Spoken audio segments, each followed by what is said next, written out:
Income from business and profession के इस video में हम बिजनेस की इनकम कैलकुलेट करते समय किन किन खर्चों को अलाउ करते हैं, किन को डिसअलाउ करते हैं, इसका अध्ययन करेंगे।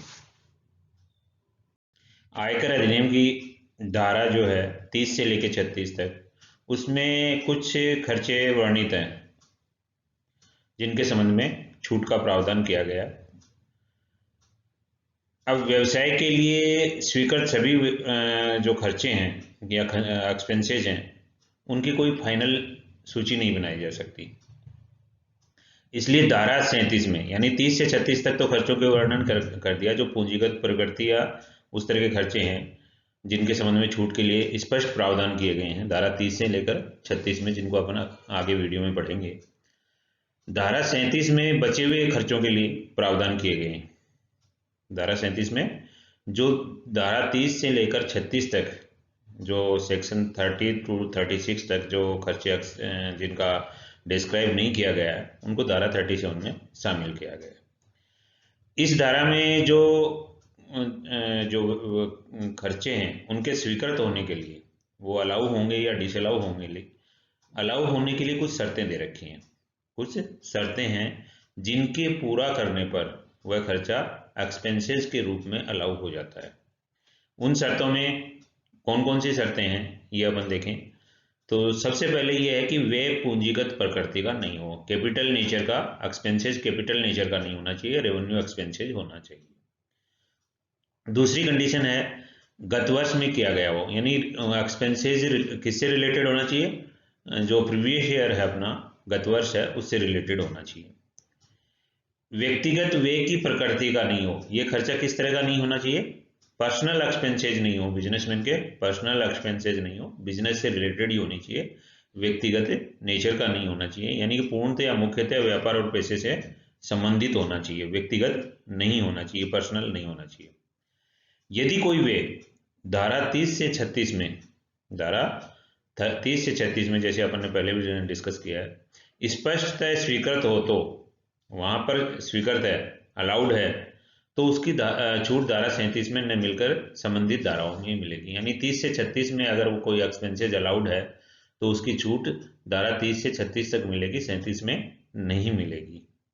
यदि कोई व्यय धारा 37 में स्पष्टतः अस्वीकृत है, यानी कि उसको डिसअलाउ किया हुआ है स्पष्ट रूप से, तो उसकी छूट नहीं मिलेगी, चाहे वह व्यय से किसी व्यवसाय को लाभ मिला हो, चाहे उस खर्चे को करने से व्यवसाय को, बिजनेस को प्रॉफिट ही मिला हो, किंतु वह धारा सेक्शन 37 में अगर डिसअलाउड के रूप में स्पष्ट डिसअलाउड है तो उसको उसकी छूट नहीं मिलेगी। जैसे उदाहरण के तौर पे देखें तो किसी भी राजनीतिक पार्टी का जो सोनियर होता है उसमें कोई विज्ञापन देते हैं, तो उस विज्ञापन में उनकी छूट नहीं मिलती है, तो ये धारा 37 में इसकी छूट नहीं मिलेगी, चाहे ऐसा विज्ञापन देने से बिजनेस को कोई भी प्रॉफिट हुआ हो या लाभ मिला हो, किंतु उसकी छूट नहीं मिलेगी, क्योंकि धारा 37 में इसको स्पष्ट डिसअलाउ किया हुआ है।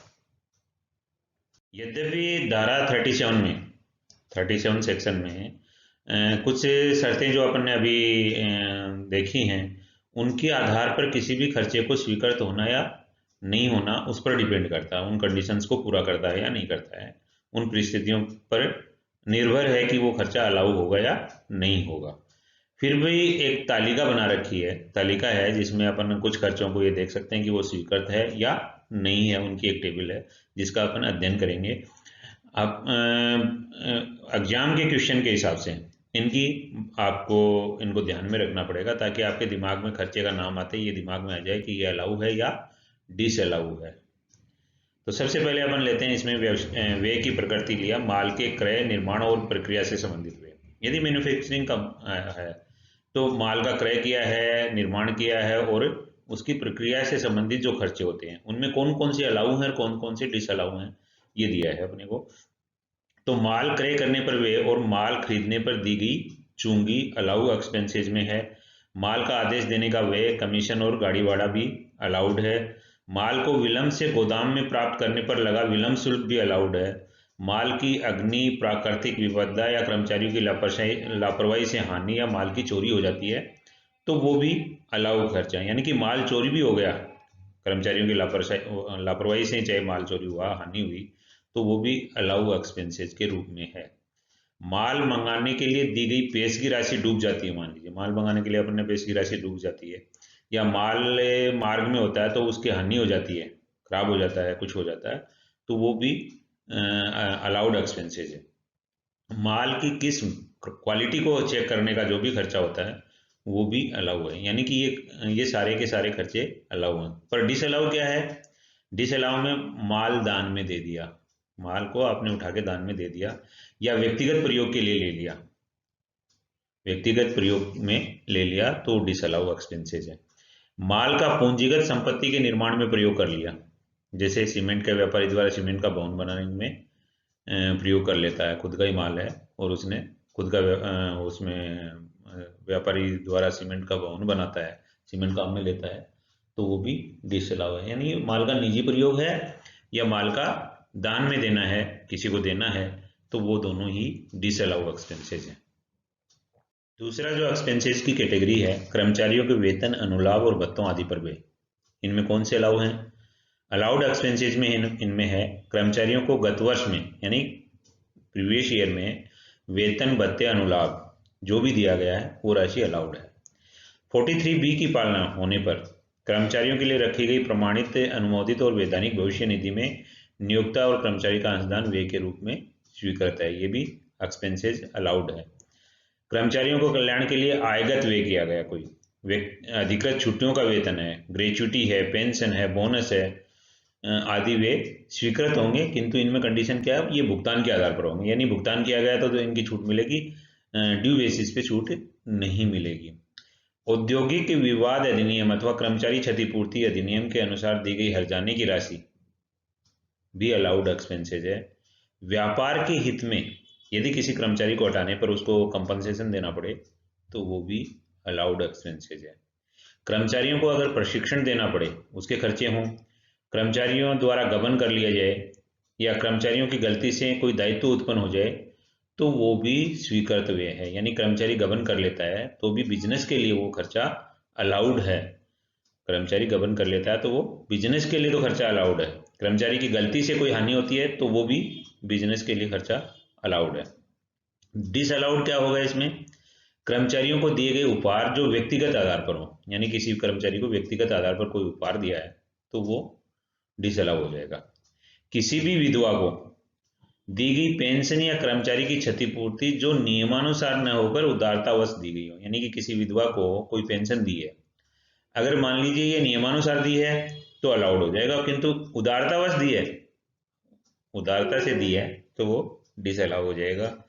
कंपनी के समापन पर पेंशन की एकमुश्त राशि अस्वीकृत हुई है, यानी कंपनी का समापन हो रहा है तो अपने कर्मचारियों को पेंशन की बजाय क्या कर दिया उसने? एकमुश्त राशि दे दी, तो एकमुश्त राशि जो देगा वो डिसअलाउड एक्सपेंसेस है। अब व्यवसाय हेतु किए गए वे,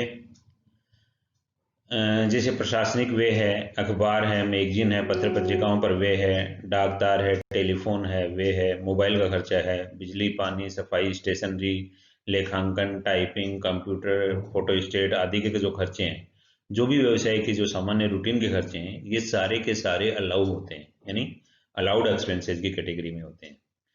किंतु डिसअलाउड कौन सा होगा? सभी प्रकार के घरेलू व्यय, इन्हीं में यदि कोई घरेलू व्यय है तो डिसअलाउड हो जाएगा।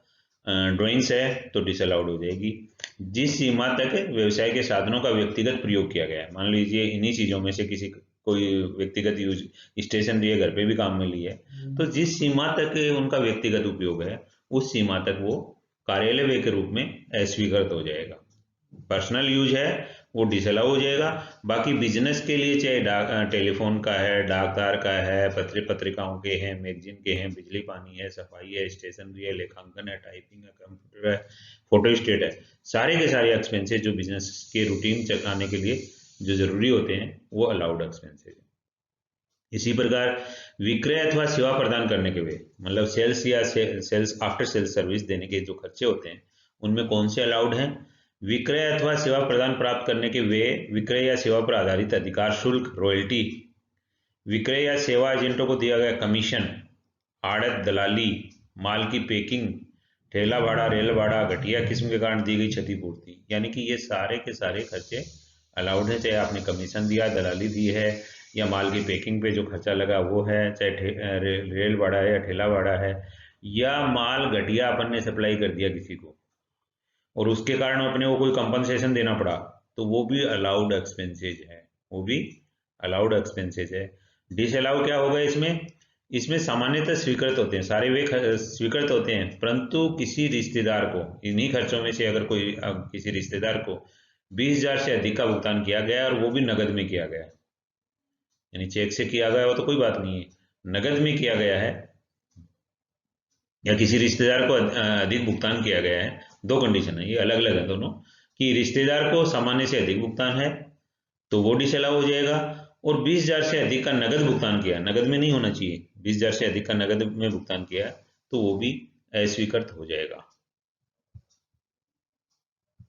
अब विज्ञापन से संबंधित वे हैं, जैसे विभिन्न माध्यम है विज्ञापन के जो अलाउड एक्सपेंसेज हैं वो अपन देख रहे हैं, जिसमें जैसे अखबार है, रेडियो है, टेलीविजन है, सिनेमाघर है में स्लाइड, पत्र पत्रिकाओं में विज्ञापन, इंटरनेट पर विज्ञापन आदि सभी स्वीकृत हुए हैं, यानी कि विज्ञापन पर जो भी खर्चा किया वो स्वीकृत है।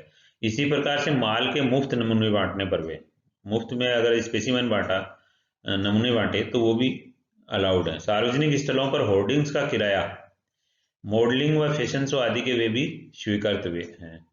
प्रचार हेतु विभिन्न प्रकार की खेलों, टीवी सीरियल के प्रायोजक होने के वे भी विज्ञापन वे के रूप में स्वीकृत हैं। यदि किसी स्पॉन्सर्ड कर दिया आपने, टीवी सीरियल को कर दिया या किसी गेम को प्रायोजित कर दिया, तो उस तरह के खर्चे भी अलाउड हैं। होर्डिंग्स लगाने के, मॉडलिंग के जो भी खर्चे हैं वो भी अलाउड है।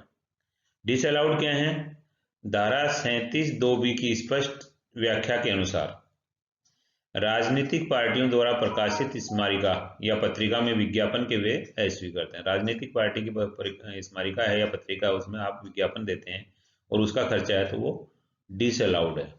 होर्डिंग्स लगाने के पूंजीगत वे अस्वीकृत होंगे, यानी कि धारा 37 जो 37 सेक्शन है उसमें पूंजीगत नेचर का कोई भी खर्चा हो वो अलाउड नहीं होता, केवल आयगत नेचर के ही खर्चे अलाउड होते हैं।